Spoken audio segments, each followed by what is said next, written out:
Okay. Um, so today's session is actually it's another piece on the evaluating of kind of the program capacity for the organization, that portfolio of programs that we want to be using. And so last session we talked about the strategy screen, screening all of your programs against a set of outcomes. And the matrix map is introducing just one more tool in helping us, navigate this picture, which was the fiduciary picture.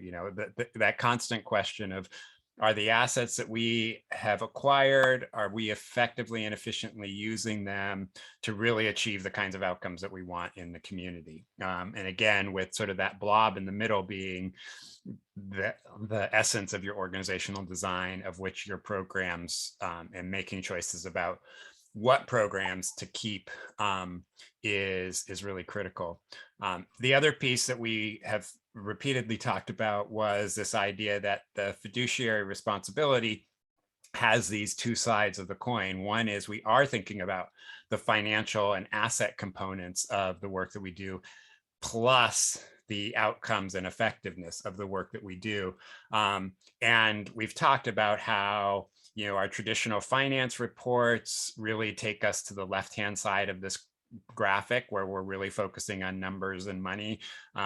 Some of the outcomes work that we did, and the values work, and thinking about what the vision is of the organization, that really grounds us in the heart side, the outcome side. The tool today, and the reason I have the yellow circle around everything, is it's actually a really fabulous bridging tool. The matrix map is an opportunity to bring both of these elements of the fiduciary together so that we can see them in concert, and make some real strong discernments about the overall strategy and portfolio of our organization. So one of the first questions I have, and again, just Jude and Evelyn, I'll ask you this. And I know, Jude, it's kind of hard because you're sort of a single program entity that's there. But as you think about kind of the criteria that an organization is potentially using to decide whether to keep or even launch a new program, what tend to be some of the things that either come up for you, that you use, or that you think is helpful for organizations in being able to decide if a program is something good to keep or launch? For us, we use surveys, and kind of go based on what the feedback that we get from the session. I think a little bit more than maybe some of our other outcomes, that one might be weighted a little bit more heavy, is that perception of usefulness for the organization in their day-to-day operations. Because I think, and I've mentioned it before, we try to live in that implementation gap area where organizations get knowledge, they come to classes, but how they actually have success with implementing that is something that we try to measure either through surveys or through follow-up conversations. And so that's one biggie that I would say. Mm-hmm. And it sounds like there's almost two elements to that, Evelyn. One is the perceived need that they're expressing to you, but then also the whether or not the need is actually being met by whatever programming you try to do. Yeah, both important. Yeah. Sorry, Jude, I think I cut you off. I saw you unmute there. No, so I muted back because an ambulance was driving by. I was thinking of that coordinate plane, Justin, of the how much are we spending on this versus how much does it align with our values, and the more it trends toward that third quadrant down there in the bottom left, then it's time to maybe start thinking critically about whether or not this is a good program. Yeah. Yeah. So, a lot of what we do find, as we sort of think about and look at organizations, certainly the financial piece is a big one for a lot of organizations. They don't always sort of come out and say it outright, although many times they do, which is, we look at whether or not we can afford this program. You know, is it making money or is it losing money for us? So we know that sometimes that's actually a really strong driver of making a choice about whether to keep a program or not. And then, you know, the other component that we certainly will see is the outcomes. Is often surprising how powerful the financial piece is, that people will go to that first, as opposed to really asking Evelyn the questions that you're asking, which is, you know, at the end of the day, is actually working for us. And it is somewhat interesting. So I have this slide about a nonprofit tale. So one of my colleagues who she does really program evaluation work, and she tells a story. So I've co-opted it. She's given me permission because she and I used to do this program together. So she said I could use her story, which was she was working with an organization doing program evaluation. Like they were going in for each one of their programs. They were looking at them and figuring out, like, does this program do what it's supposed to do? What are the outcomes? What are the outputs? And they evaluated all the programs, and then, you know, and she gave them the results. And then she went to a board meeting, and the board was like, you know, they said, this is great. We can see how our programs are doing, but can you tell us which ones we should get rid of? And she was sort of taken aback. She's like, well, wait, I just put all the data in front of you, like, to discern. And what it was speaking to was sort of this challenge, which was the programs were doing well financially. They were actually accomplishing the programmatic goals. So each program had its set of objectives. So they were, the board was actually in this conundrum. They said, well, the programs seem to be doing what they are supposed to do. We're financially okay, but we still don't know whether this is actually the right collection of programs for us to do. And it really did raise sort of the question, and you know, Jude, what you were talking about in terms of this matrix map was it introduced the fact that there was something else that was being missed in those, in how we connect those very traditional evaluation tools, which is we evaluate a program financially, we evaluate a program programmatically, but then we don't seem to, we're still sort of at a loss of, well, but at the end of the day, how do we decide which one to get rid of, which one to expand? And so again, it was actually, she was somewhat taken aback because she was like, well, what's missing from it?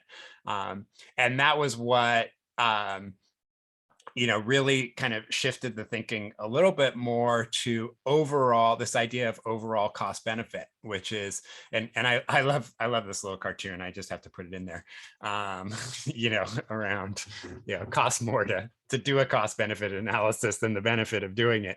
And that actually was really the gist of what her experience was. She's like, you just spent actually a lot of money working with me to develop these program evaluation tools, and you still weren't at a position of being able to make a strategic decision that was there. And they were, what was interesting was actually they were in the situation, which was everything was pretty good. Like, it wasn't like they had a problem. It's that everything was performing well, but they still didn't know whether or not they should be continuing to do it.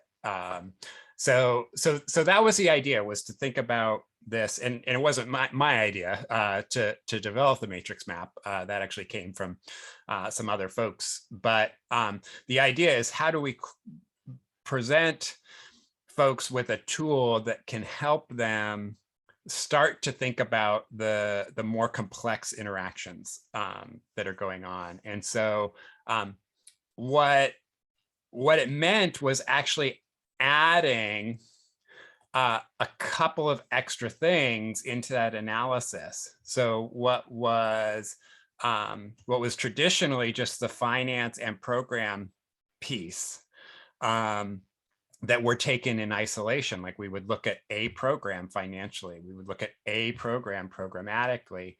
There was this recognition that we need to look at it in the context of the full organization. Welcome. So, so introducing, yeah, just a couple of more variables into that conversation forces us to again think about a couple of different things. And so these are the 4 key variables that we're really looking at, which is not just looking at the individual program performance, but asking ourselves, how does that actually fit against our overall organizational strategy? And actually, the strategy screen that we worked on last week, that was exactly this. That was that overall alignment. And if you recall, having the organizational outcomes across the top, and then seeing how programs align with that, and whether this is the right grouping of programs, that's the first question of alignment. Again, how does a program fit in the bigger picture? Certainly, the second bullet here with the heart, exactly what you were talking about, Evelyn, which was, is this achieving the outcomes that we needed to achieve for us as an organization? That fourth one, pretty straightforward, the financial performance. But then the third one. The fourth one is another sort of new variable, which is actually asking ourselves, well, what is the actual consumption of organizational effort, or how much organizational effort is put into that? And Jude, it goes back to some of what you talked about, which was proportionality, and proportionality of what? So, thinking about how is it that we are going to judge organizational effort? So what we've done is we've now gone from 2 variables, which was just financial and programmatic outcomes, and we've added these 2 additional ones, which was relationship to overall organizational goals, as well as consumption of organizational effort. Make sense so far? Sort of those different variables. Okay, I see some nodding from Jude. So again, the alignment we've really talked about. We talked about it in the morning of our first session, and then we talked about it last week. So I'm not going to spend too much time, but thinking again just about sort of these four realms of organizational alignment, which is, one, are we moving the needle to a better community? Like, that's just, does this program really benefit the community in the way that we hope? Strategy, it is the, for us as an organization, is our strategy to serve as many people as possible. This is where we sort of think about the theory of change. Like, we believe that a longitudinal intervention with an individual is what we do. So we take someone, just to use the space that you're in, Jude, there are some models that focus on just a few individuals, and they really move them through the entirety of, being in an emergent, unhoused situation, to really having much more security around home and housing, and the pieces that wrap around it. Other programs, and Evelyn, this might be true for you, and Elsabe, this might be true a little bit for you, which is, it might actually be scale. Like, we want as many people as possible to be coming through and seeing the exhibits. We want as many organizations as possible participating in the programs. Sort of this, it is a scale kind of component. So the strategy just is teasing out some of those specific kind of design assumptions, or assumptions around how we believe we are affecting the change. And then the approach is a little bit more specific, which is, so for you, for Evelyn, for you, it's really, and I know I'm just taking a subset of the work that the Dan River Nonprofit Network does, but so the approach might be, we do education programs, and we do networking and convening programs. And so again, you're when we think about a new program, how well is it doing that? Is it effectively educating? Is it effectively convening? That's there. Jude, for you right now, you have that idea of, a physical resource in space that's helping people in these emergent times or emergency times. And you know, it's so for you, it may just be, you know, when people come into this space, they feel safe, they feel cared for, their basic needs are being met. So that's your approach, is to, you know, work in the moment with it. I mean, you have other pieces around that too, and I know you've talked about some of the wrapping around services, but that's the idea, is just kind of know your approach, know the piece that you're doing, and then similarly values, which is just, are there some inherent values that you want to ensure that you are maintaining? So you know, if the I'll just give you an example, because I know folks who are dealing with this, and this is a government program, but I think it's an illustration of this, unemployment insurance. So I know folks who are unemployed, and the goal of unemployment is really to help sustain people in a time of unemployment. And these people are now 6 weeks into not getting paid because of just all these little loopholes. So that what's happened is there's a real disconnect. The system, the values of people being helped in a time of need are not being reinforced by the actual program design, because people aren't being helped, and it's spiraling. So again, that's one particular type of example, but just, yeah, we want to think about, if our values are that people feel appreciated or feel cared for, we want to be really careful to make sure that, well, then we don't have a competitive process to get into our program where people feel like they've been, you know, disregarded because they weren't good enough. That's there. So that's the level where we're thinking about values, and it overlaps with approach a little bit. That's there. So again, this stage is really a place where you know, we're fleshing out a lot of key components about the work that we do. And oftentimes this is where organizations really have to do their own background conversation and planning and design work, so that you understand what the criteria is that you're using. But you know, if we sort of come back to basics around the program evaluation and understanding whether we're achieving the outcomes, again, this is my colleague Jana Sharp, who was the one who told the nonprofit story. She uses this model when she talks about you know, measuring programs. She said there's basically 3 levels that we're going after. We start at the bottom, which is simply, what did we do? Can we actually report out what we actually did? Then the next level is, based on what we did, how well did we do it?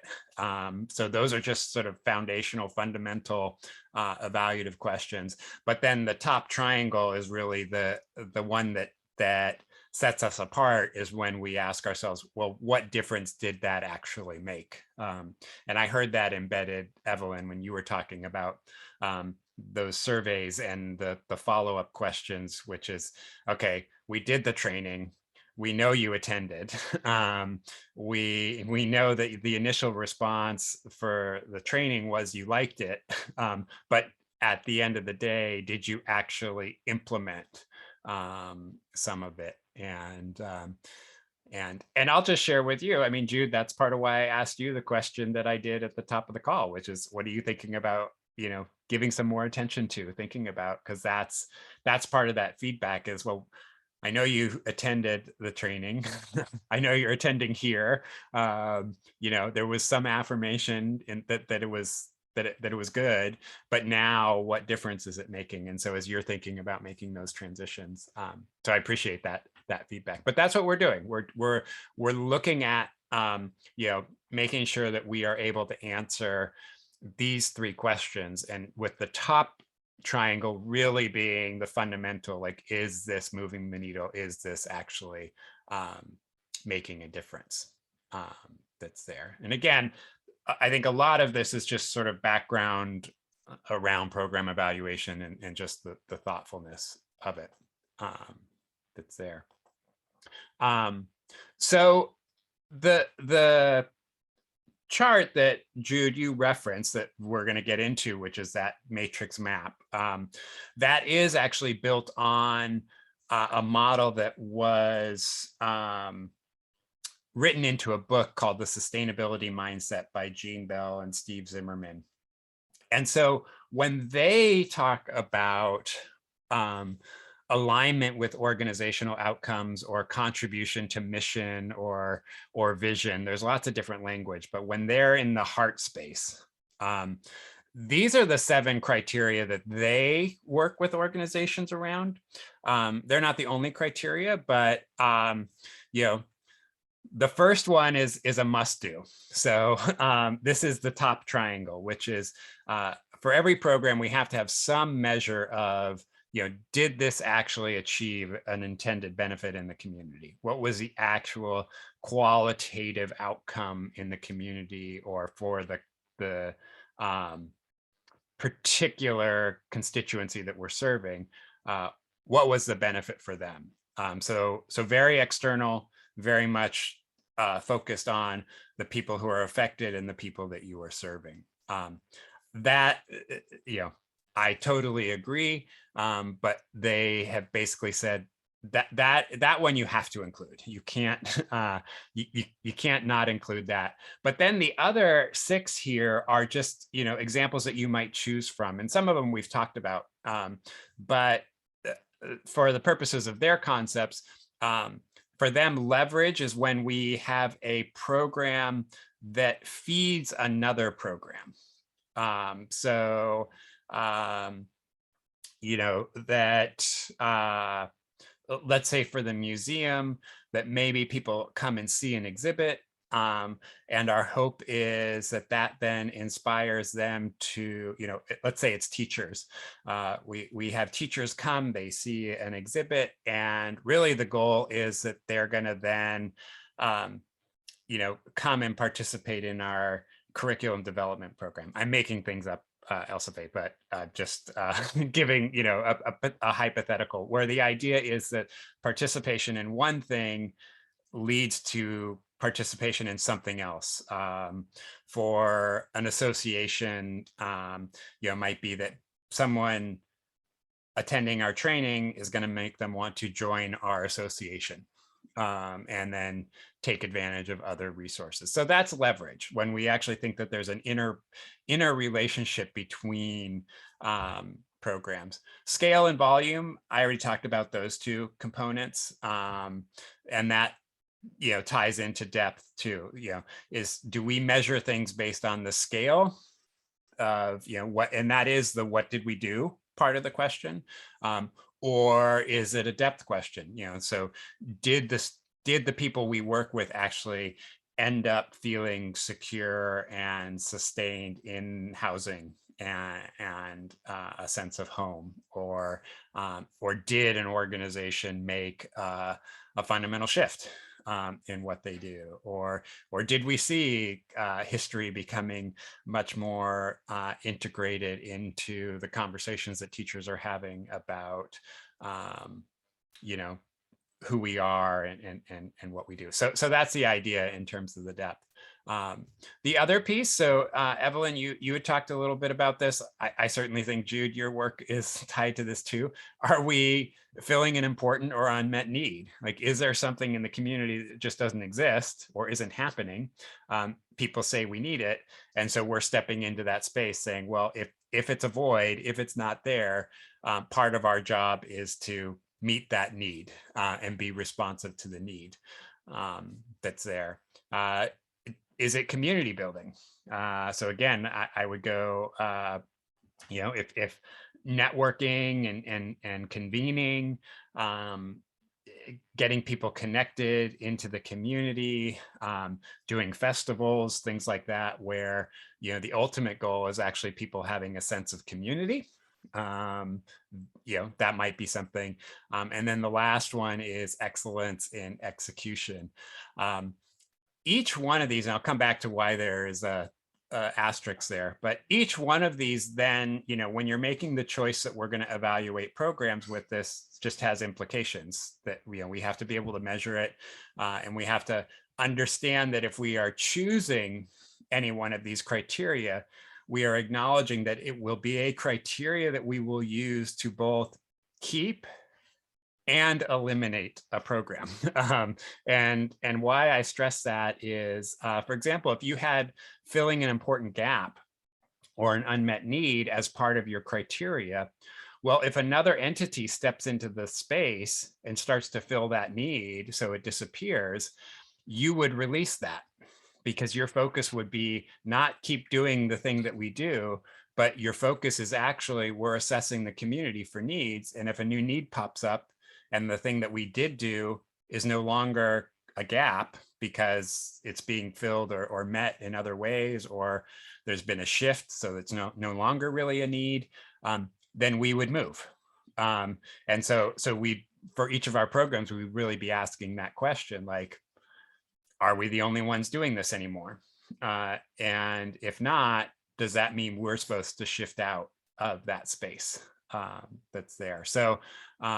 So as we think about whether or not we would choose any one of these criteria, we want to acknowledge that when we choose any set of these criteria, that we're actually going to use it as really a decision tool. It's gonna, if we're not doing this, or if we're not meeting this, or if a program doesn't align, that is actually grounds for ceasing it or entertaining changes to it. The reason I put an asterisk, well, I'll actually ask folks this question, which is the excellence of execution.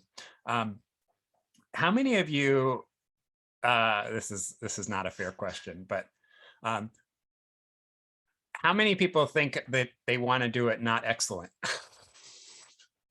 Like, and I think, and part of why I asked that question is, I think this is I think it's actually a psychological ploy that we do, which is there's this sort of management and productivity bias, which is, well, if we say that we strive for excellence, it's going to drive people to be excellent.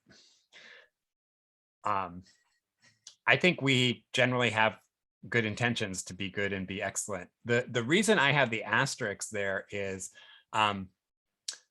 people are rarely willing to stop something when they are not excellent at it. So we like to put it in there as an aspirational goal, but we're oftentimes unwilling to use it as a real critique and potential reason to stop something. There are some realms. So again, Jude, I'm hypothesizing, but excellence in the type of care that you provide for people when they are in your care actually could be critical. Or if you're doing healthcare work, like I actually do want the clinics to have excellence in execution as one of their criteria. Like I don't want to go if they're not excellent. Similarly, for House of Hope, there may be some elements, like some of this is actually non-negotiable. Like we actually do have to be excellent in it. And if not, we have to be really critical of ourselves about whether or not this is the right thing for us to do. For others of us, that level of excellence may not be quite so essential, in which case it's almost like the thing that came into my head was, it's like peacock feathers. Like we're just sort of strutting our feathers saying, oh, we strive for excellence in execution. But if someone came around and said, you're not actually that great at this, we'd get defensive, as opposed to saying, oh, well, if we're not excellent, then that's grounds for us to stop doing it. And I don't know if that makes sense, what I'm sharing with folks, but it part of it is, I feel like when a lot of organizations choose this, it becomes a little empty because they're not really willing to explore what it means to use failure to be excellent as a criteria for potential change. It's funny that you mentioned this today, Justin, because we had a conversation yesterday about this very thing about is a goal, because when the Nonprofit Network did strategic planning, I think in 2017, we kind of structured some of our main goals as doing this work to have excellence in blah, excellence in X, excellence in Y. And so we use that type of language. And as time has gone on, I've kind of moved away from it, just because I think there's a conversation to be had about, doing things better and having growth versus like this kind of amorphous idea of what excellence is. Might be more beneficial to have conversations with that, of meeting people where they're at instead of saying you have to be excellent at this. It's like we can get there maybe eventually, but let's focus on. And so we were having a conversation about that, and that was kind of where I was heading. And then a board member of mine said, she's like, no, I'm never going to say that we should not strive for excellence, because she works with kids. She's like, I'm never going to say to someone, I don't want 100% of my kids to graduate from high school. I'm not going to say, she's like, in the grant, they ask us, and someone might have to say 80% for us to be able to meet our benchmark. but that's kind of a false, it's like a misnomer. We want it to be 100% all the time. But what we think we want, the vision versus what the mission, I think, is a little bit what we're getting at there with the excellence and execution. And so I don't know. I was just thinking about the overlap of the conversation that we had yesterday from today. So thanks for giving me more to think about. Yeah. Does this bring up anything for anyone else? I'm curious, just because I know this is a kind of a quirky one. It's like we speak to excellence all the time, but our tolerance for less than excellence is also pretty high.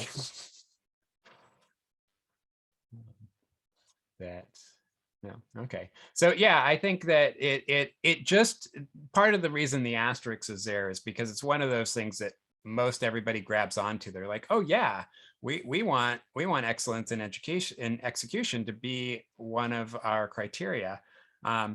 And then at the same time, you're going to hear someone say, well, that's the way we've always done it. Those two things don't run in sync with each other, because if someone's defending like, well, that's the way we've always done it, while someone is saying there's a better way to do it, we're not actually holding excellence in execution, because excellence in execution would say whatever is the best way to do it, that's what we will adopt.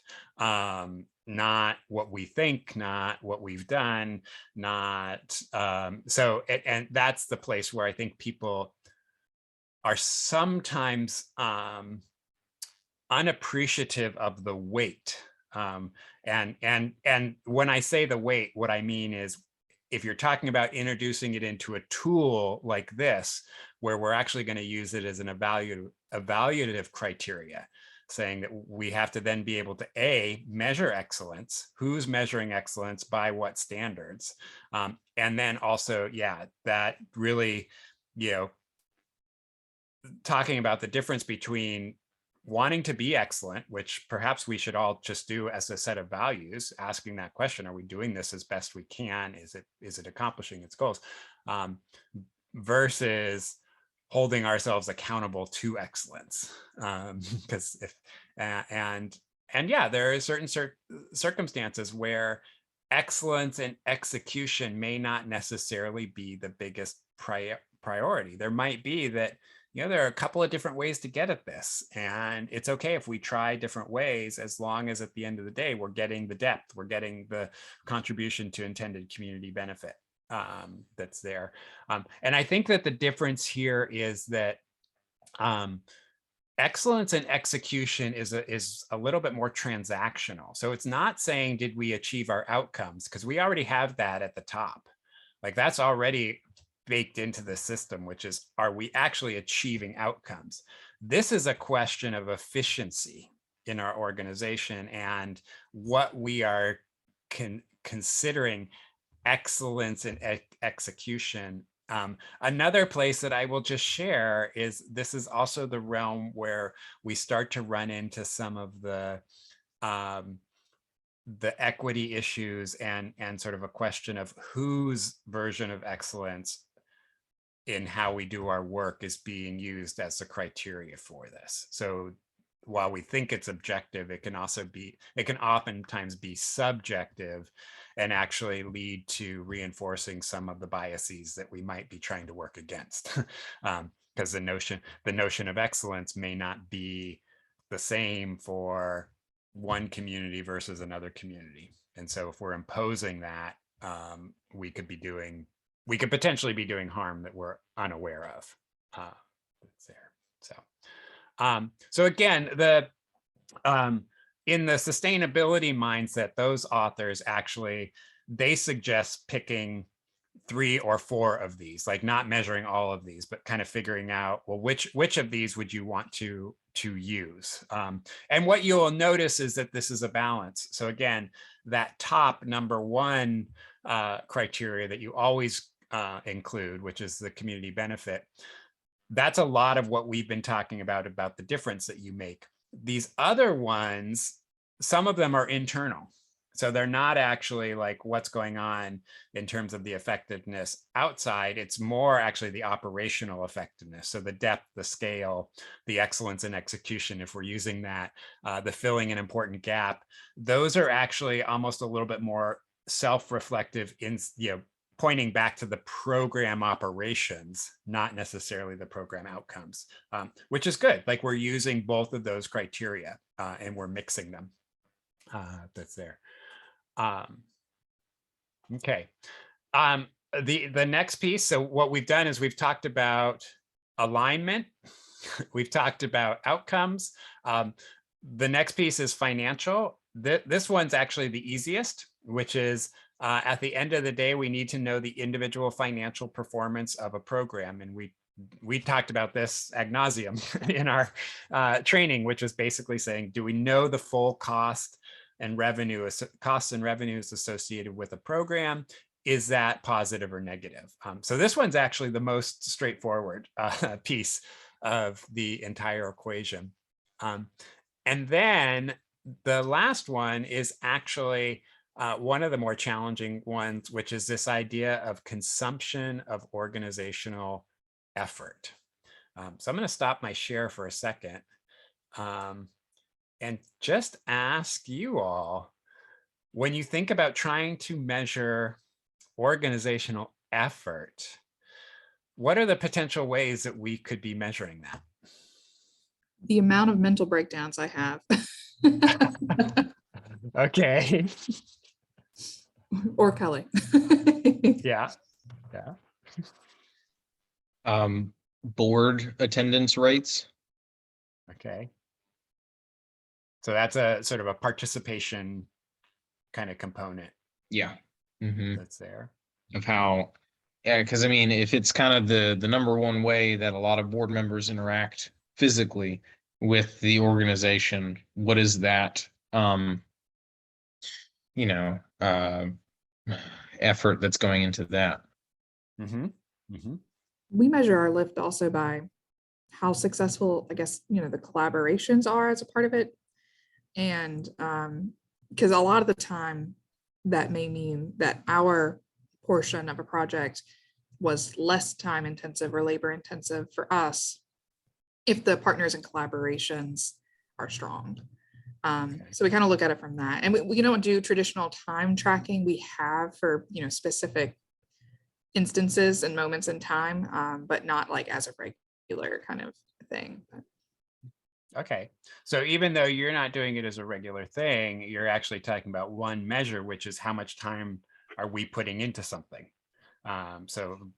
Which I think is paired with, Jude, what you're talking about in terms of, again, that's labor.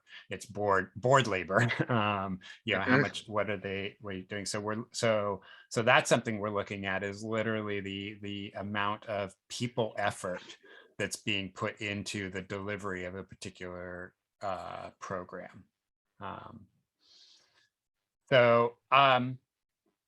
Any other things that pop into mind as sort of ways of measuring or proxies for amount of effort? Maybe space utilization Uh-huh.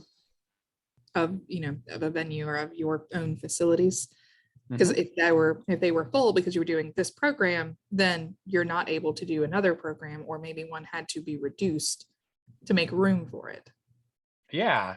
So you could think that, you know, a good example is like a performance space that, you know, they have a big theater and then they have small workshop rooms and administrative offices and things like that. And you could sort of think about, okay, well, yeah, which, you know, that there is actually a strong correlation between physical footprint of the space and actually what it takes. You know, it takes a lot more to put on a big show in the main theater than it does to, you know, run a workshop in one of the workshop rooms that's there. People are often, you know, because for simplicity's sake, will look at expenditures as a proxy for effort. So whether that is, you know, a specific expenditure, like you could take salary expenditure, or if it's just overall expenditure. So how, in relationship to our entire budget, what portion of expenditures go to this program? And so that's, it's a little less of the labor effort that we think about, but it is a way of thinking about what the organization is investing. So the organizational effort is really our way of trying to put some kind of measure of what's being invested into a program to get the programmatic and financial outcomes that we are seeing, that's there.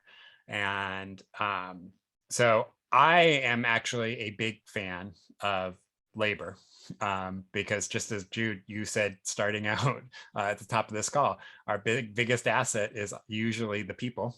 It's usually the biggest expenditure. Most of our work is people driven.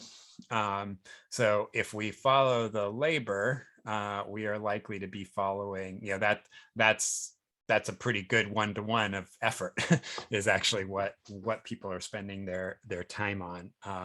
But the goal here really, you know, is to just figure out, we need some measure, whether it's going to be expenses, whether it's going to be labor, whether it's going to be physical space, you know, percentage of physical space.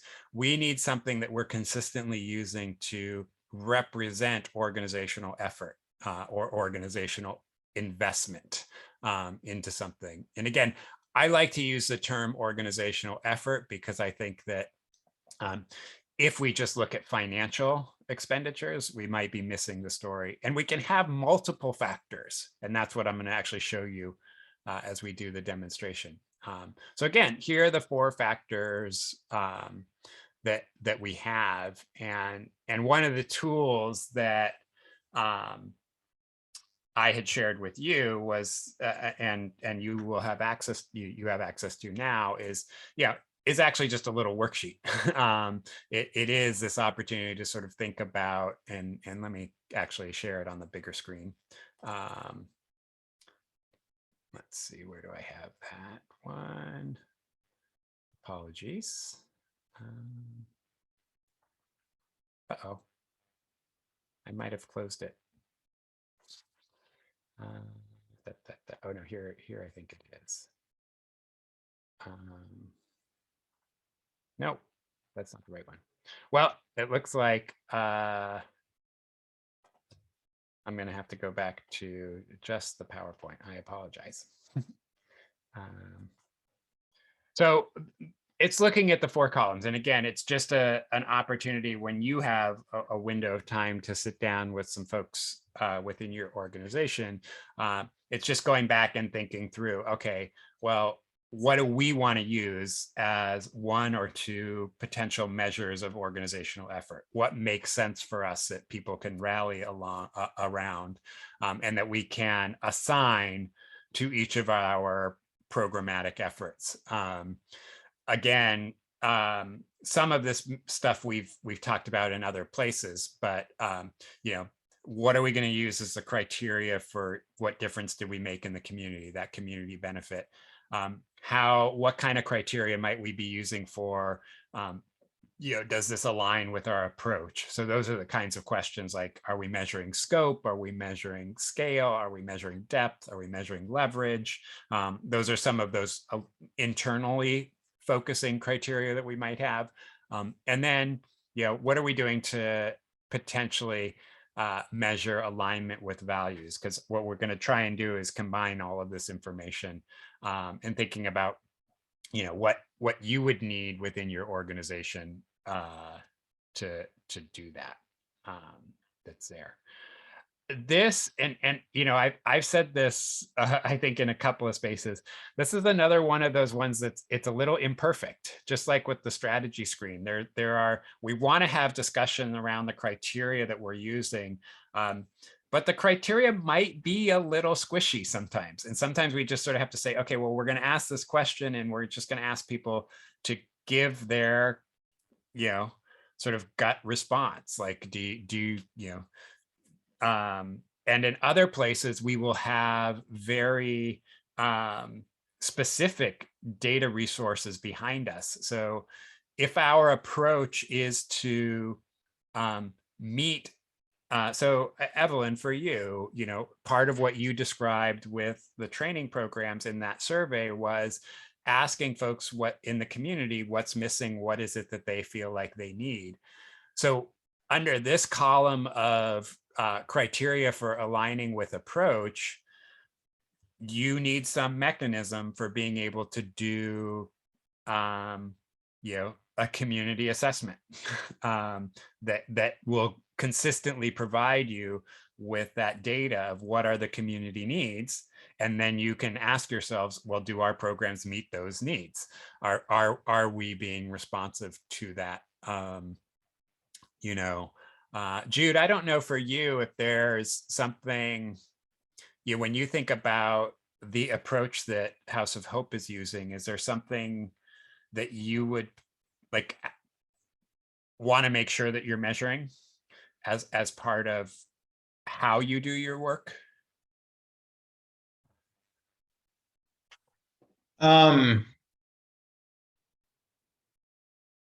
You know, I don't know, like an approach that we can measure. I'm not sure. I mean, maybe the success of an approach, for example, like if we were to have a concrete rehousing program, how often do we see repeat visitors come Mhm. back? Is that kind of what you mean? Like, is our Yeah, approach that, working? yeah. Or even thinking about, you know, if you're going to do that housing, yeah, again, sort of thinking, is our goal, this is sort of the depth versus scale, like, is it to get, are we going to measure ourselves by how many people we get housed, you know, or to your point, are we actually going to look at it's some of what you described was the depth, like, are we actually sort of really stopping the recidivism of Yeah. homelessness or something Mhm. like that. So yeah, so that's the kind of question, is just sort of plug in there, which is we're going to measure our approach by, again, is it quantity, is it quality, is it you know, is it something else? But yeah, I think that was a good one. Elsabe, do you have anything that stands out for you as you think about kind of the approach that you're taking with the museum?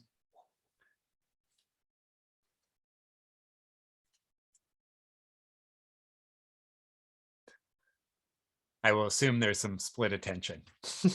So no worries. But again, this is the space actually where us figuring out what this criteria is, this is the hardest part of this whole process, is because we have to develop some consistent criteria that we are using, that we're going to use across all of our programs. So for Jude, what you talked about, which is maybe we are looking at the sustainability of homefulness, and the reverse of homelessness. You know, that's something that you might ask, like, as you think about, okay, if we're going to expand into some other program areas, like, we're going to ask that question about all of our programs. Like, okay, we have we have emergency services. How, you know, how well is that doing at helping to contribute to stability in housing and homefulness? Yeah, okay, we're going to do a rapid rehousing program, or a temporary rehousing program. How is that doing? And, you know, again, are the participants getting to more security and stability in their housing. But what you'll notice is, just like we did with the strategy screen, when we name a criteria, we're acknowledging we're going to use that criteria for all of our programs. We're going to ask that about all of our programs because we have to be asking the same questions about everything so that we're comparing apples to apples. And it's okay if we pick some criteria that have some inherent conflict. Like we might say, okay, for the emergency work that we do, scale is important. Like we want to be able to serve as many people as possible in that emergent or emergency scenario. Whereas the direct housing work might actually be more depth work. And you just acknowledge that certain programs are not going to score highly on the depth criteria. That's okay, because you would expect them to score really highly on the scale. So it's not trying to figure out like the lowest common denominator. It's just trying to figure out what's most important about us as an organization. And then we're going to measure each and every program against those criteria that are there. So the matrix map is the tool that puts all these pieces together. And I touched on it, but I want to just show you sort of where it fits in. So the strategy screen is really high level. That's really like organizational outcomes, do programs, reach outcomes. And that's the only question we're really asking there. Then on the other side, you know, and that's really the big heart up here at the top. At the bottom, we have the efficiency and effectiveness measures, which is, you know, all the regular reports that we get, which is, you know, how are we doing financially? What's all the transactional stuff? Blah, blah, blah, blah, blah, blah, blah. Well, we do have this space in the middle, which is really the organizational strategy space. And that's where this screening tool really falls into place. So this is the book. The book is actually really, really well done. It's really written as a workbook. This version of it, the sustainability mindset, they really do step through kind of the whole process of trying to put this tool together. So I definitely recommend it as a resource. So just to read. Sorry, let me jump in and say if there's folks in the class that want a copy of that, that might be something that we can help with. So just putting that okay. Yeah. And it's not expensive. You know, it's not one of these, you know, $120 books. It's like a $20 book. Might be a little bit more, but somewhere right around in there. So again, what you know, Jude, you had mentioned this earlier. This is the matrix, and I know I introduced it before, but basically, what we're doing is we're going to plot those 3 variables, which are in this graphic, it's saying vision advancement, but it's the, you know, how well are we achieving outcomes and those other measures of approach that are there. Profitability is the financial piece, and then we're going to introduce effort into this. But again, each quadrant has a particular characteristic to it, and a particular way that once we start to see programs showing up in these quadrants, when we plot them, there's going to be a response. So when something's a star, we'd love to have more of that, be able to scale it up, see, you know, what's working, how can we do more of that.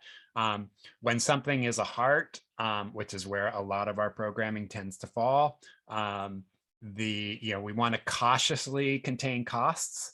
So is there a way to make it so that it's financially a little bit more, you know, closer to breaking even? If we're going to make it bigger and scale it, you know, they're highly effective at achieving our goals, but if we scale it, we're also scaling the deficit, the fact that it will need more underwriting that's there. Hopping over to that bottom right corner again, these are the things that we do to make money, and sometimes they are highly mission relevant, sometimes they're not. And so when you have things that are there, you know, are they, one, generating as much revenue as they can within the model that they are, or can we turn them into stars? Sometimes we can turn those money trees into stars, but then that lower left column, that's the one we really want to give critical attention to. We don't want to lose attention to the other three, but if something shows up into that bottom left, that is a high priority to deal with, because it is, as I had mentioned the other day, it's a negative draw on our organization. It reputationally is a draw because it's not really advancing our outcomes, and it's financially a draw because it's running a deficit. So that means it's taking money away from our hearts, our stars, and even our money trees that are there. Okay. So this is a real simple version of what it looks like when we plot. This is just 3 programs. And what we've done is we've now added the circle size that basically says, that's how much organizational effort is being put into it. So what we can start to see here just from this picture is we have 3 programs. We have program 1 seems to be, that's a pretty good thing. Like, we like program 1. Program 2, well, we can see that it's consuming the most organizational effort, and the center spot is in our stop quadrant. So this program is a potential problem. And then we have this little tiny program, not a lot of effort, doing some good in terms of outcomes, but in kind of breaking even, that's there. So as we look at this, we can sort of start to think about, well, how do we address each of these programs? Well, for program 2, there are 2 options. We either take the green route, which is we figure out a way to move this into a different quadrant. And really, because of the nature of the size of this program, it actually can't just move up into the heart. It really needs to move more towards the star, because it's taking so much organizational effort. For it to run a deficit is painful for us. If we can't move it within our organization, then it needs to go bye-bye. We need to drop it and get rid of it.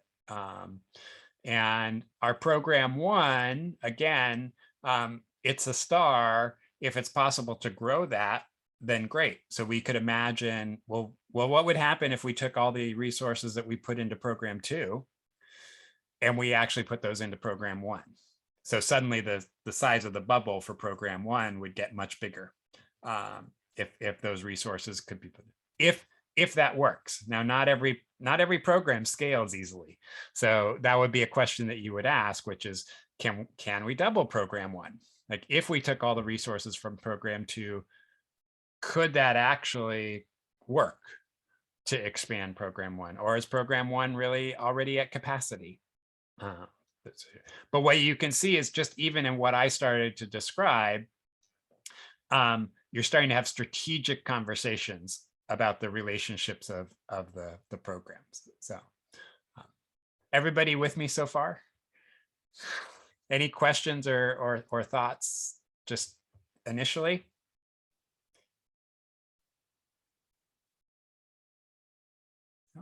Okay. Okay, so what I wanted to do was actually show you the building of this in process. So this is what I'm about to share right now, which is, actually, let me move it so I can still see all of you. Okay, is everybody seeing the Excel spreadsheet right now? Okay, thanks, Jude. Okay, so I'm actually going to start. So this is on the website where all the resources are. You can download this template without any data in it, but it's a template that you can use. First page has a couple of instructions, and it has a lot of what I've actually talked through in the session. Okay. What it has here, and again, I'm building this off of the 7 criteria that are in the book, just as an initial way to start doing this. So what we've done is, we can see that there's all 7 of the criteria that were laid out in the book. we know that we have to do the first one, column D. We have to measure whether or not we are achieving outcomes. But we have then chosen that we're going to measure scale, we're going to measure fills an important gap, and community outreach and community building. One thing that we have the discretion to do is we can say not all criteria are weighted equal. If we think that something is really important, we can give it a greater weight. So in this case, we've decided that 40% of the weighting for the outcomes performance is going to be outcome effectiveness. 30% of the score is going to come from scale, 20% of the score is going to be from filling a gap, and 10% from community and contingency building. So we are allowing for some priorities, which is scale is more important than filling a gap. And filling a gap is more important than the community building, but they're still an important part.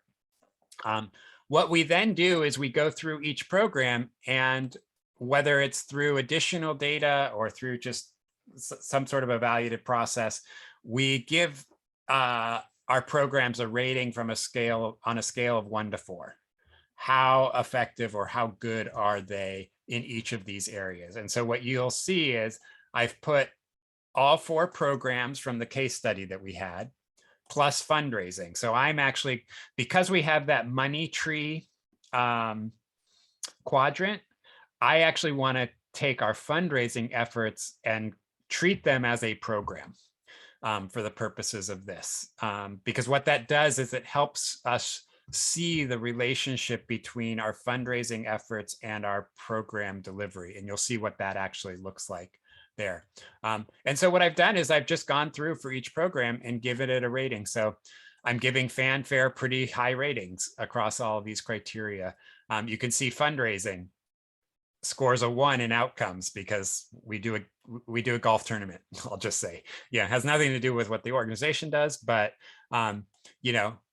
it's got some good scale. It actually fills some needs. So you can see here, this is what I've done is I've gone through for each program. And so the program ends up with a weighted average here. Okay, so this is what is measuring the up and down part of our table. Okay, the next piece again, which is our easy piece, is putting in financial information. So what you'll notice is we have columns for each thing that we had a row here. So there's a 1-to-1 relationship. Fanfare is here. Fanfare is here in column C. I'm going to do I'm not going to try to make you sick, but I'm going to do a quick switch over. To fill out this chart, we actually go back to our budget. So if you remember our budget had columns for each of our programs, and we're just taking this revenue column, this expense column, and this allocation of general and administrative expenses, because remember, we need to find the true cost of a program. So we're taking those numbers right off of our budget or our financial reports. And if you manage to keep all those numbers in your head, that's exactly what's showing up here. So we're literally just taking the data from one tool, plugging it into here. And now we're seeing the net is our financial performance of each program. Okay. And then the next section down here is organizational effort. So in this instance, we are using FTE, so full-time equivalent, or if you wanted to, you could use actual number of labor hours. So in this case, for Route to Canopy, for the example, we are actually tracking time by program. And so what we've determined is that when we take all of the labor of our organization and we look at where it's being deployed, we have the equivalent of 1.6 full-time employees working for Fanfare, the equivalent of 2.4 working to Prosper, 1.5 for Thrive, 1.8. So you can see that it's there. If we wanted to do a different set of criteria, like, let's say we wanted to do a custom, Evelyn, what you had talked about, which was square footage. So let's say we have a program that, let's say we have 4 programs and we're going to do square footage of the space use. So I'm going to say, Fanfare uses 50, Prosper uses 35, Thrive uses 15, Flourish uses, now I'm going to lose track of my numbers, 8, and our fundraising uses 2. Oh, I got to 110. Let's make this 25 then. Okay, so I've just made up a criteria. I said, okay, well, we're gonna see what it looks like with this criteria. Okay. This is, you can't enter anything in this, but here's where all the data is being crunched. And then what it actually does is it produces these little bubble charts. So these are the bubble charts where for, this is the size of the bubble represents the proportion of expenses that are put in each program. The one here on the right, the red one, is looking at the actual effort criteria that we put in, which was full-time equivalent. Then we can go down here and we can look at hours, which is going to be the hours and the full-time equivalent. They are actually exactly the same. It's just if people were actually interested in looking at, well, what does that actually mean in terms of number of hours we spend? Because sometimes people don't know how to convert hours to full-time and if they don't want to do that math. And then we have this one where we built it by our custom criteria that's there. Okay. But what I want to do is just go back up to this and ask folks, okay, so now we have this plot. We have 4 programs plus our fundraising. And so just looking at these 2 pieces, what are some of the questions that come up for you? If you were on the board of this organization, what would you want to talk about? Which programs are of concern right now? Is there anything about what this picture looks like that you have questions about, or you would potentially want to change? So yeah, when you look at this, what do you notice? What comes up? Well, I have a question and thinking about our longer session a couple weeks ago, and thinking about whole cost of programs, when we're thinking about FTE allocations for time and effort in that, and calculating that into this, do you include or exclude time that person is doing for quote unquote admin / overhead? Or do you keep that into the program? So it's kind of like when we see the Flourish program, that does include the admin for that Flourish program. Or is that something that you would separate out and maybe you would have both options? But what do you think? That's a tricky one. Oftentimes when I work with folks around this, what I actually do is I say, for folks who really are doing, good time tracking where they have that detail, I'll often ask them, just look at the program delivery components. So in this case, we had 4 programs. Well, we had 5 with fundraising, and we take that as a total and we just work in that, and we say, okay, of the work that's being directly geared towards programming, that's how we're going to figure out our allocation that's there, is to say, okay, Flourish. So in this case, Flourish has, or actually, how would I, let me go back to actually the chart here. What we've done here is this 8.35 FTEs is just the total of FTEs that come from the programming work. So the administrative work is not figured into that for the purposes of this. the cost of that labor does show up because it's actually showing up in the allocation of general and administrative costs. So, again, what we're trying to just get a sense of the amount of actual work that's going into these programs that are there. Does that make sense, Evelyn? Yeah, I think I was trying to get to like time spent in actually doing a program and how much, and so I guess not thinking about dollars, but thinking about, I see the FTE. So what if, can you use those graphs to look at, or those charts to look at, if something, even though it is high mission and high revenue, but it is at what cost of the time that they're spending on doing admin stuff associated with it, that might not be like as that foundation for that program. So I was just kind of thinking, is there room to where that goes anywhere in there on but maybe not. If you're doing the FTEs, it's one of these things where it's you just have to draw the line somewhere, because if you try and factor in pieces, the math becomes very complicated. So what I generally look at is, administrative labor is administrative labor. It's not really tied to a program. If you are attributing it to a program, it should be actually a direct cost to the program.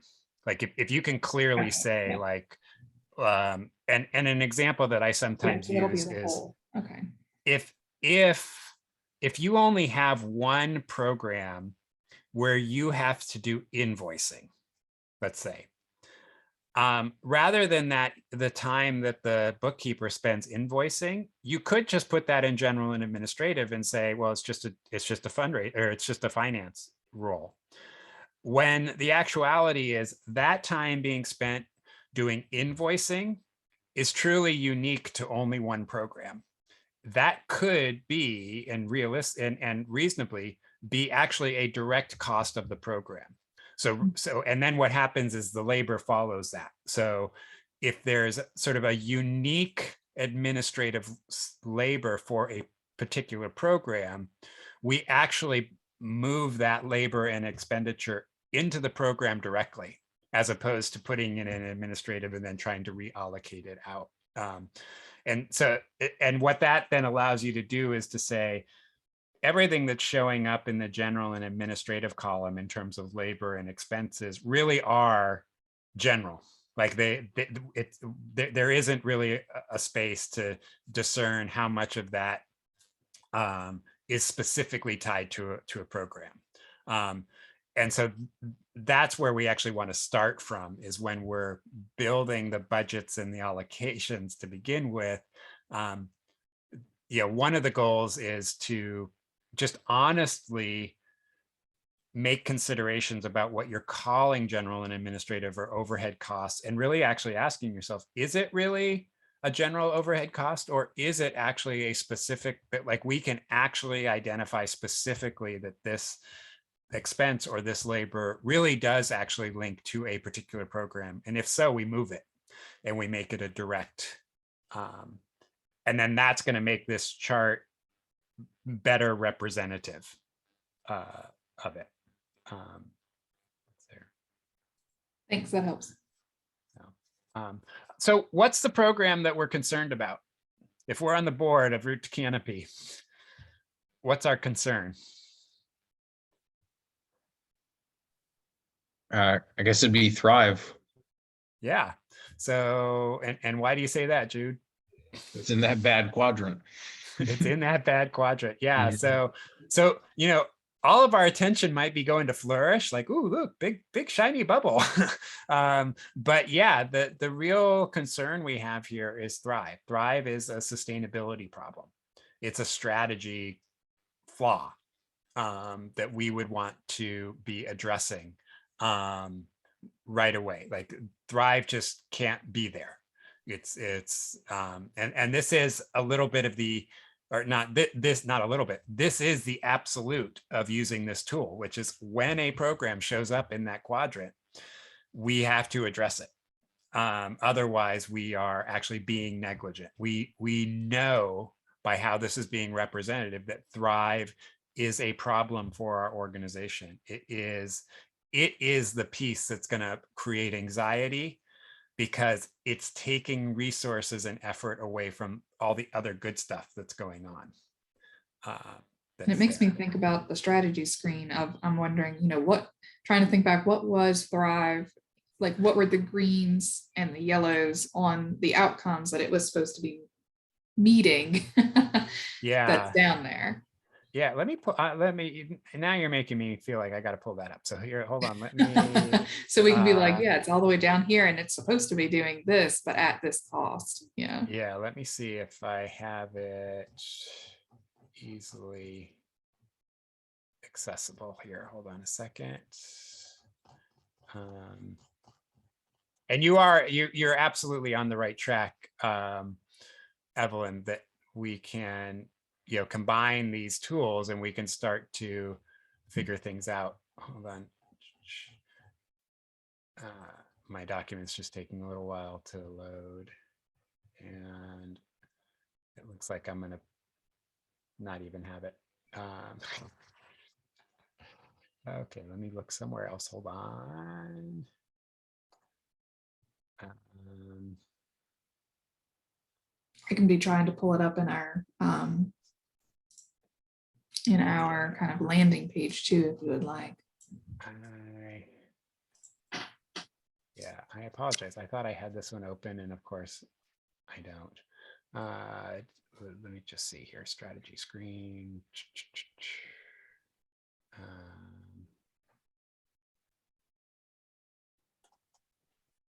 Here we go. So, okay, now I can share it.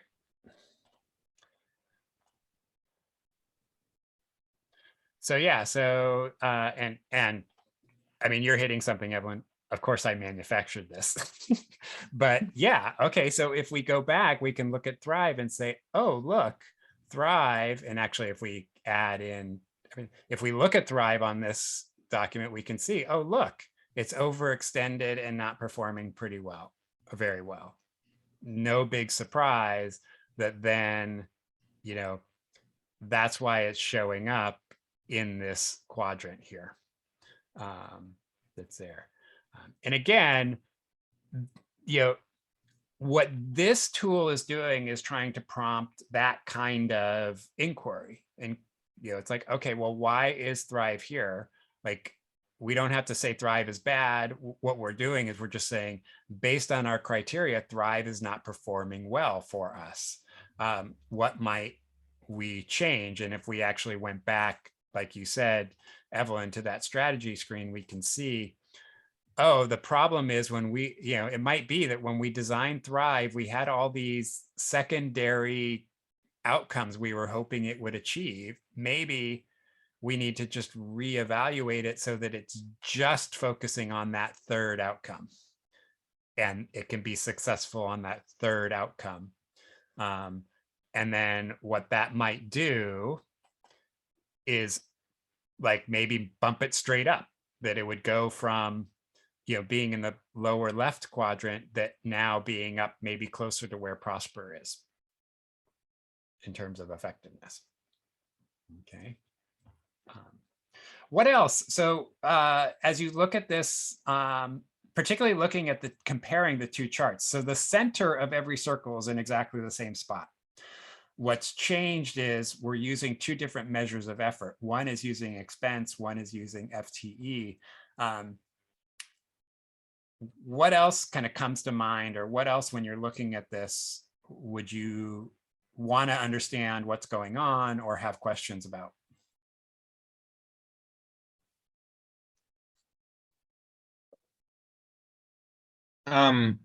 Most of the bubbles comparing one chart to the other are the same size, except for Flourish. Yeah, so what does that say? Yeah, so on the left hand, what it's saying is Flourish is expensive.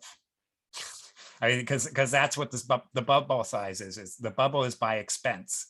In that, so to your point, proportionally to everything else, Flourish is consuming a lot of money that's there. So then we could ask the question, well, why? Why is Flourish so expensive? And if we look, it doesn't have disproportionately more people.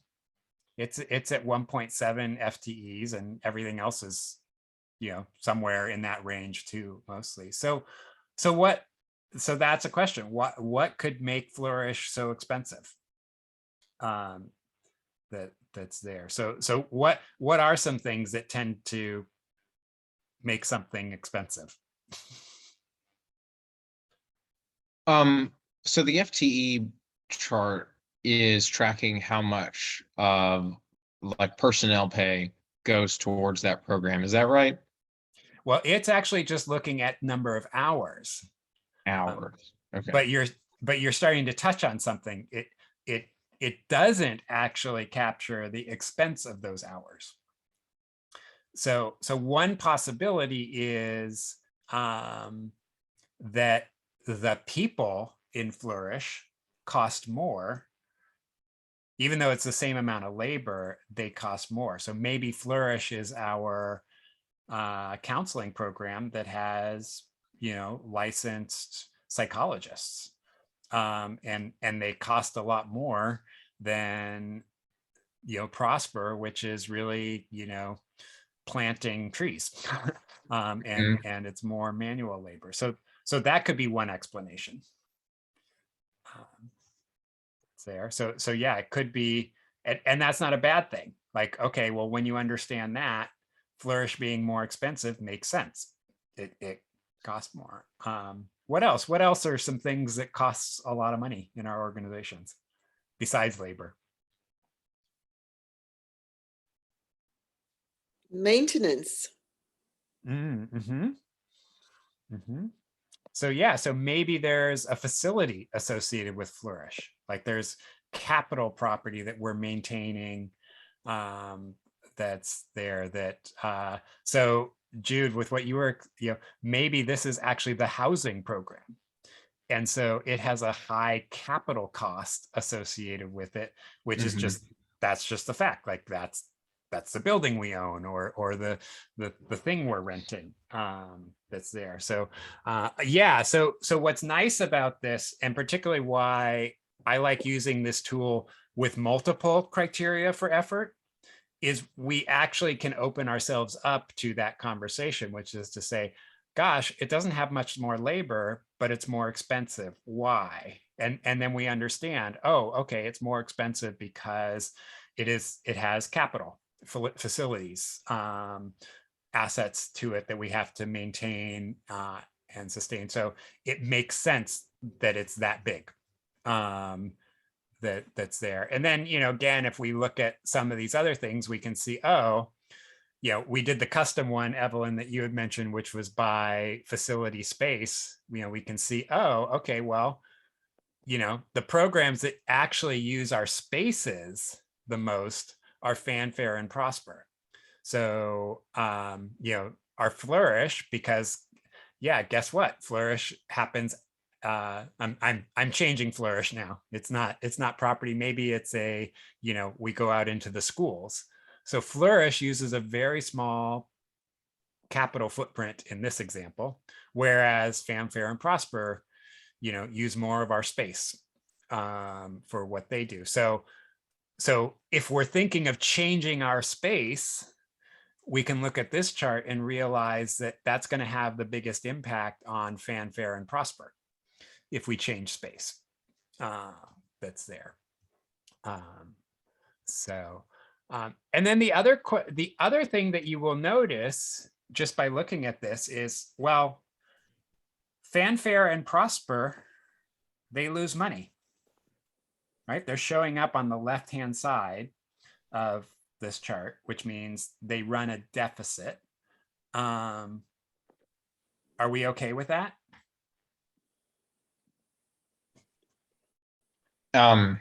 I guess, vocationally speaking for the institution, because they are high in the mission goals, then, values wise, it makes sense. Sometimes it's not all about income. You're a nonprofit for a reason.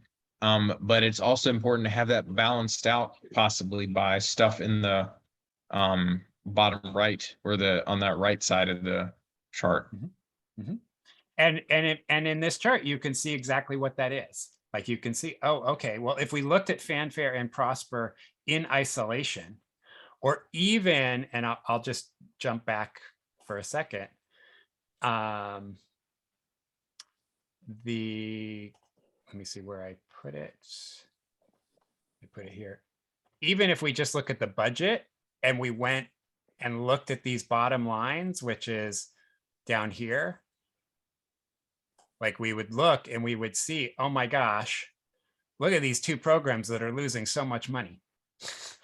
Okay. And we get caught, we get sort of stuck in right, this data and everything that's going on. But when we look at it in this, and this goes back to your comment, Jude, about dashboards, when we look at it this way, we can see, oh, just like you said, Fanfare and Prosper, those are our best performers in terms of what we're trying to accomplish as an organization. And they seem to be well supported by our fundraising and Flourish. And we're okay with it. Like this balance, we're okay with. If suddenly something changed, like let me, I'm gonna manufacture a financial disaster here.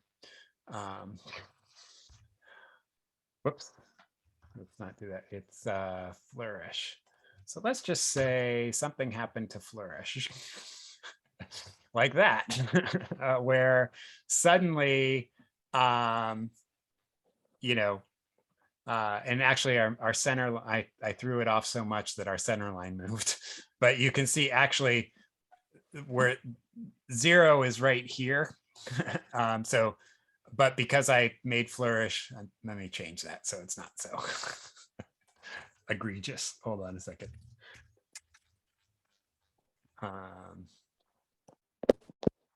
That's a little better. Anyways, so now if we looked at this, we'd go, wait a second, no, that doesn't work, because we don't have enough over here on the far right to actually offset these three bubbles now that are there. So again, that's why they consider this sort of a real strategy planning, is because we get to see not only the specific performance of individual programs, but we get to see them in relationship to each other. That's there. Let me see.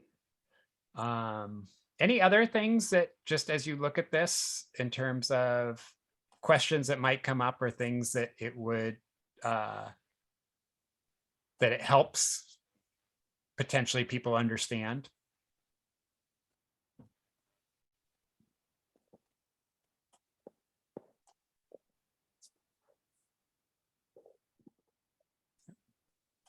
Okay. Well, let me go back to the PowerPoint and just see. So we talked about that.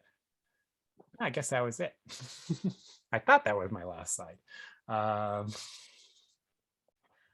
So yeah, so that is the matrix map tool, and kind of the different elements that go into building it, and then how you can use it as a representative tool to start to foster those conversations that are there.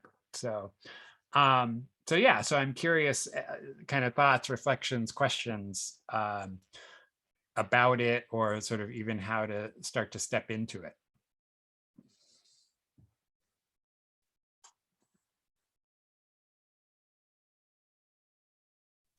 Justin, what was the website, or the where can we get the matrix tool at again? So it's drnn.org/net.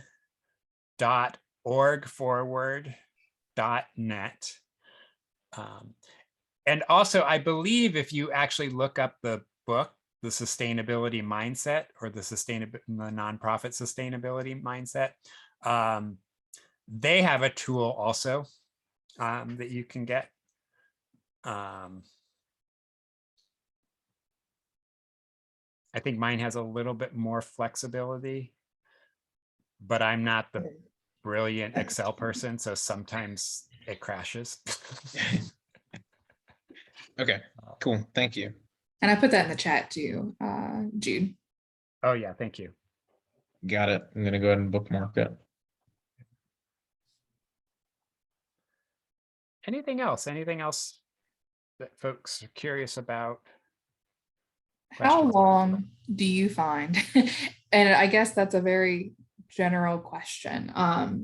But maybe for an average size organization of between 250,000 to 500,000. I mean, and that's for, I think, our region, Mhm. thinking average sizes. For at least organizations that participated, I think, in this cohort. How long do you think something like this should reasonably or could reasonably take, if you even have a ballpark idea? Because I know that could be based on a lot of factors, but for realistic implementation of either some or part of it, what have you seen? Yeah, so there are multiple ways to approach this, which is when I do like bigger workshops sometimes around this, I literally ask people, just give yourself the chart and plop things where you think they are. Like, just start with that. Literally draw on a chart where you think each program would be. Because even just doing that, which is a real sort of gut check, can start some of the conversations. It truly is a conversation tool. But then as you step into more kind of robust usage of it, there are a couple of things that you just have to have in place. You have to have the budget financial piece. You have to have figured out the true cost of each of your programs. Without that, you're not going to go anywhere. But that would kind of be the first piece that you plug in so that you can tell, really, is a program running a deficit or a surplus? And then the other two criteria, again, it's going to depend on how robust and data driven you want to really be with that work. Again, I like to tell people it's okay to take a first stab where you actually just ask, even if it's just a survey among all board members or all staff, or just say, on a scale of 1 to 4, how well do you think this is at advancing our mission and outcomes? Even if you haven't defined what the criteria is.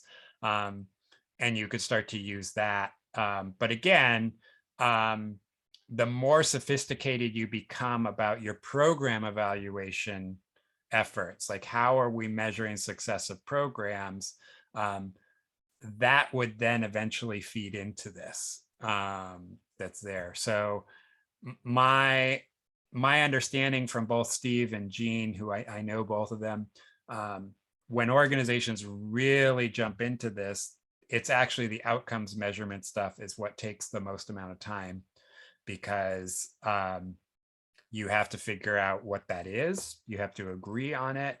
And then you have to figure out what's the criteria that you're going to use to measure it. And then you need to start measuring it. And, again, some of the measures are really easy to measure. Some of them are more subjective, but you just have to start to build that standardization in it. What I find is, again, doing the just draw it on a picture and where do you think you are is often just, that's like the biggest step forward, is because you've just opened up the conversation for people to say, we need to think about our programs in relationship to each other, and we need to acknowledge how they are performing in these, on this quadrant in relationship to each other. And then again, for an organization, that you're talking about in terms of size, it shouldn't be too big of a lift to actually get the financial piece very concrete. And in that case, then you put the real financial numbers in, and you're still using some of the, subjective evaluation of outcomes and effort. But one of the things that I actually do like about this is, and let me actually just go back to the tool. You saw how easy it was for me to come in and just put new numbers in.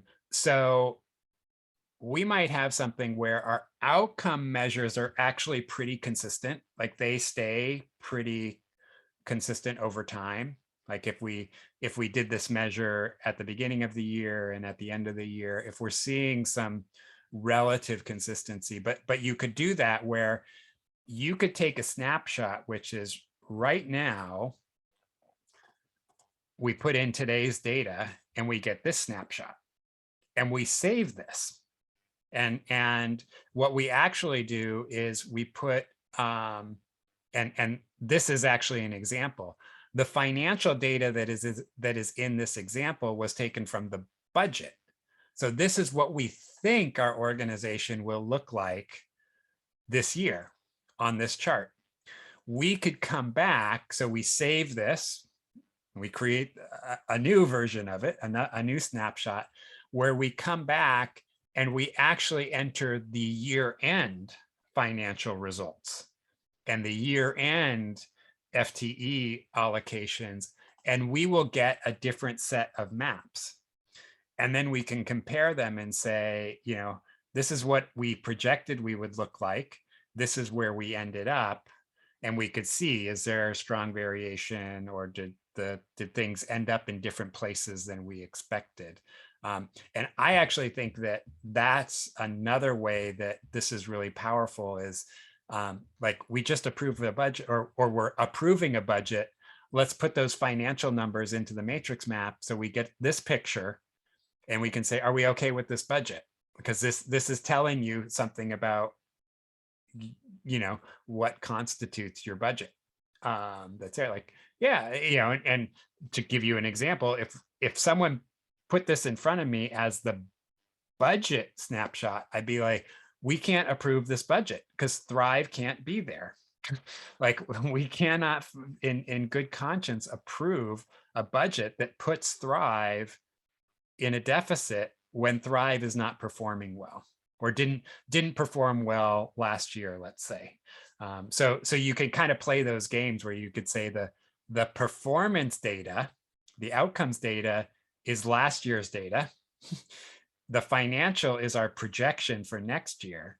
And now we actually, like I said, if this is what showed up, I would say Thrive does not deserve the investment that we're putting into it. We need something different that's there. So this was a really long-winded way of saying, Evelyn, it does depend, but it also, it's just a tool. People can play with it and see, what it's telling them about the makeup of programming that they have.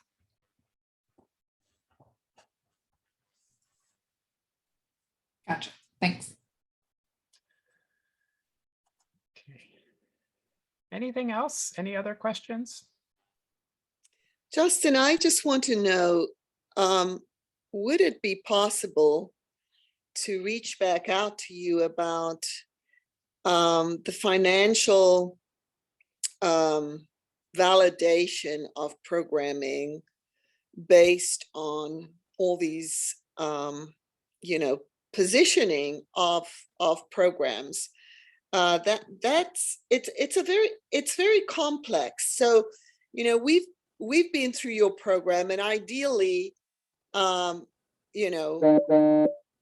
working with a board, so ideally it would have been nice to have a board member go through the program with me, but that wasn't possible. So now I've got to explain it to the board, but it's really, sometimes it's philosophically difficult to explain why you value a certain program over another program, even when it's not making cold cash, you know? Mhm. So I think that is my biggest problem right now, is in that translation.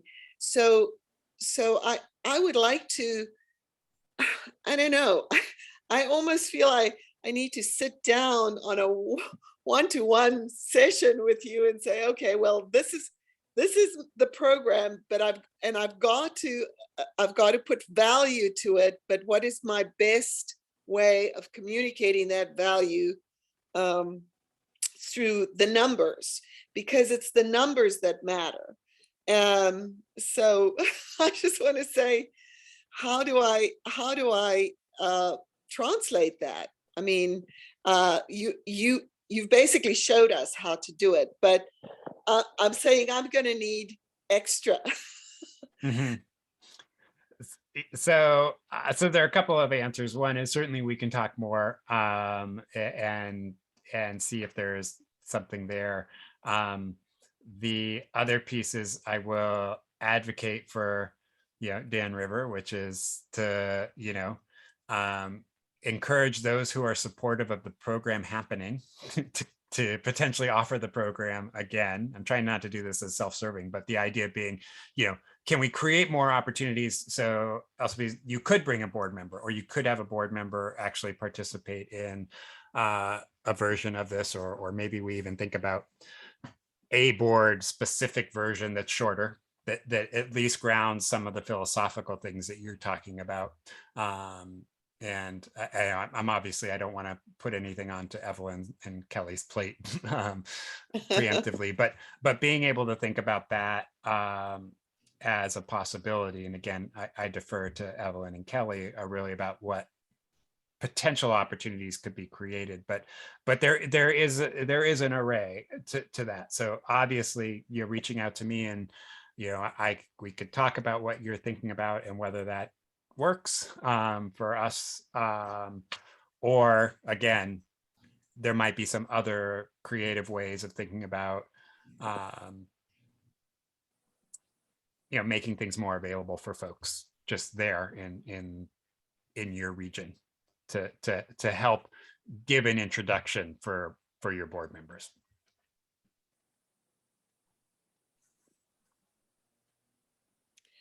Justin, would you be able to do a 1-day workshop where you do a scaled down version of the larger workshop that you've just done with us? Evelyn, would that, I don't know. Justin, you answer first, and then Well, yeah, I mean, one, Justin, yes, can you do it? And then Elsie and I can think about brainstorming how we might be able to make that happen. Yeah, I mean, I do have a version that is a little bit more board specific that certainly we could look at, and it's pared down because it basically what it does is it points to the financial pieces, and it would say, this is background stuff that needs to happen for you to be able to do this work, but this is the work that you need to be able to do. So in that sense, unlike the 2-day that really did drill down into how you build all of the financial infrastructure, the board one really does actually keep a little bit higher of what the level of engagement and inquiry that the board requires or should be engaged in. So the answer, that was a long yes. It's quite possible, and I even have some models for doing something that is very board specific. So what I'm going to say is, are either House of Hope or the museum participating in the CCAT, the Core Capacity Assessment Tool, this round with the TCC group, or maybe has done it in the past and still has a potential option for a capacity grant? We're gonna participate in the CCAT, the survey, at least again this year. We participated last year. We're gonna yeah, at least the survey. Yeah, okay. And then Elsie? I didn't participate last year. And I think, Go ahead. and it would be good to participate this year. Yeah, I think they are just now, I think maybe a couple weeks ago, held a intro session call with some of those consultants, and we'll be starting the CCAT survey process from June to October of this year. So that would be a question for probably Starling still at this point. I know he's getting ready to retire. Yeah. And Elspie, if you need any, if you need me to ask on your behalf, if there's still flexibility, or if you just have a good relationship with him, that's nothing we need to step into. But I think that any organization that is interested in being on the list for a CCAT, whether or not it's this round, whether or not there might be a future iteration of this, at least expressing interest that you're interested in participating, because what comes out of the CCAT, which again, I keep saying it as an acronym, it's the Core Capacity Assessment Tool, is a recommendation for a future kind of capacity implementation grant. And a lot of organizations in our community have used those for strategic planning. They've used them for financial modeling consulting. They've used it for anything that they, again, believed would help them with their capacity. That could even be new computers or technology or something like that in terms of implementation of it.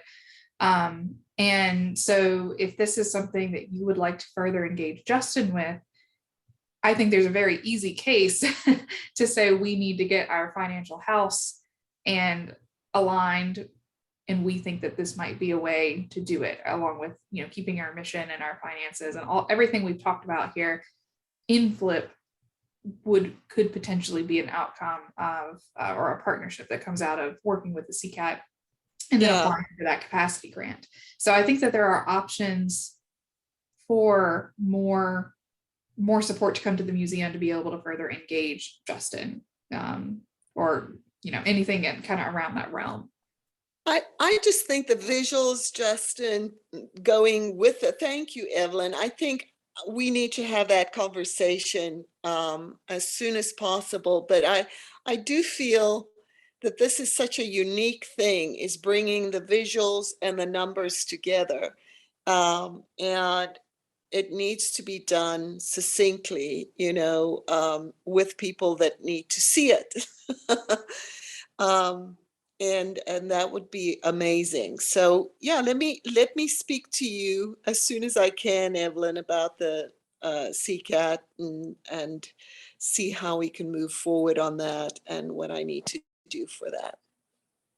And I will also just mention, particularly in this realm of the matrix map, again, as I said, the book is incredibly accessible and good. And so one option is, get your hands on the book. And if there are potential board members who are allies in thinking about this, get that in their hands, and they may be able to generate just some of the interest at the board level to either thinking about doing that or something related to it that's there. So that's also one way of thinking about sort of stepping into it.